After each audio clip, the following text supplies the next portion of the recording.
So over Sea of Thieves Life, it's had pretty much all the same outposts. Other than Golden Sands, none of them have been changed or removed that much. But either way, they're still without a doubt an integral part of the game, and most likely always will be. It's the place where the main three factions reside, along with the pirate legend hideout on each one. But just since outposts are so important doesn't really mean they're all made equal, so today I'll be ranking them from worst to best, in my opinion of course. Now, I won't be judging the outposts on the area on the map they are, just how visually appealing and practical they are themselves, so no Morrow's Peak isn't last just because it's in the Devil's Roar. But I'll tell you what is last place, Galleon's Grave.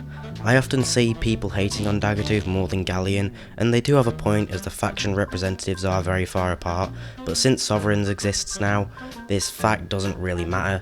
Galleon's Grave is a cool enough idea, but the fact it has multiple giant rocks surrounding the island makes it more tedious to sell there. And considering Daggertooth is right next door, you really don't have much of a reason to go to it. It's also really hard to tell which side of the island contains the shops and which is just a blank cliff face, especially at night since most of the lights are hard to see because of its giant mountain-like terrain. Coming in at 8th place we have Morrow's Peak. Just because I said it wouldn't be last doesn't mean it'll be high up. Morrow's Peak is most known as the worst outpost in the game, and yeah, it's arse, but it's not the most arse. All the trading companies are relatively close together, and its design is actually quite nice to look at. With other islands in the Devil's Roar, you don't get to appreciate the beauty of its landscape.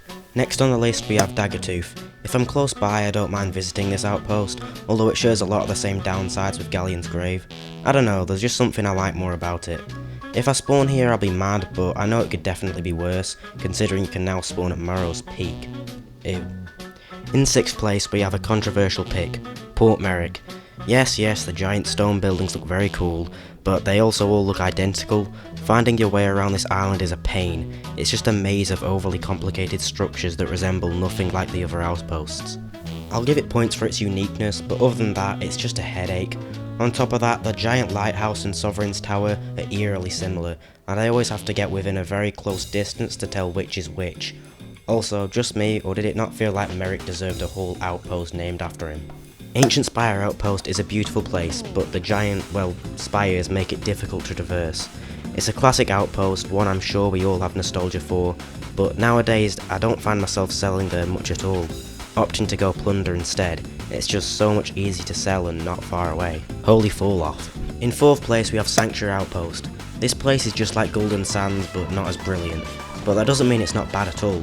Unlike others, it's got a relatively flat terrain, along with a few islands off the side of the main town district, which contain a few barrels and a water tower. Overall, it feels more like a place you could live in compared to something like Daggertooth. In 3rd we have Golden Sands Outpost. Yes, I'm including this even though it technically no longer exists. The name does it justice. It does have golden sands with barely any grass. The turquoise water and bright golden sand makes this outpost extremely beautiful to look at. Not to mention it was easy to sell there. It was destroyed before the introduction of Sovereigns, but back in them days when it was still around, it was genuinely a joy going there. Now you may be wondering which outpost could possibly be left for second. Plunder's the only outpost remaining. Well, yes, you're technically right, I'm including every outpost ever, and I think New Golden Sands is the second best ever. It's a healthy balance between the brick buildings of Port Merrick and the stunning beauty of the OG outpost, with the shops still being easy to find but having some places more fortified with stone. This outpost is almost perfect. But you know what is perfect? Plunder Outpost. Now I may be a bit biased because it was the first place that I ever spawned on, but I don't care. I'll defend it with all my heart that this outpost is by far the best in the game. I even named my captain ship after it. The two giant mountains are amazing but don't get in your way like Ancient Spire does. All the trading companies are right beside one another, making it super practical too.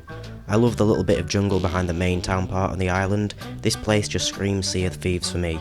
Some people might say Thieves Haven, Cannon Cove or Crooks Hollow are the most iconic and precious to them, but for me it's definitely Plunder, and if they ever do anything to it, like they did to Golden Sands, I won't be happy. Anyway, thanks a ton for watching. This video was really fun to make and I hope it was the same to watch. If you want more of this content, make sure to let me know by maybe liking or maybe even subscribing. And with that, have a jolly good day.